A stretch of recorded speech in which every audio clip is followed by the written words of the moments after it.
economy, when you get right down to it, is we can have distinct parties across the globe interacting with people in exciting new ways without any sort of government intervention. The law was not designed to deal with companies that are only facilitating this kind of work. There needs to be some sort of regulatory catch-up in terms of novel regulations that acknowledge the fact that these innovative companies exist and will continue to exist, but at the same time they have significant responsibilities to the communities in which they operate. So the question is, should the sharing or access economy be regulated the same way as the regular economy? We're not doing a great job of regulating the regular economy, if we want to call it that, in the sense that we have allowed ordinary, everyday, innocent, harmless economic transactions to be encrusted by layer upon layer of regulation, many of them completely indefensible. Taxi regulations just don't make sense in a highly technologically driven society that we have. Employers are endlessly creative in finding ways to innovate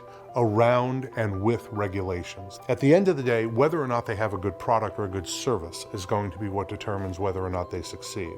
The reason that hotels cost more than Airbnb, at least one reason why, is that they're regulated. They have fire escapes, they have safety protocols, they have sanitation inspections. And that just doesn't occur in the Airbnb world. I mean, I think the government has to decide whether it's going to treat companies like Uber or Lyft just like companies, or whether it's going to treat them as a partially regulated or completely regulated industry. And I think that question is going to become more and more urgent as the precursors to the sharing economy become less and less relevant.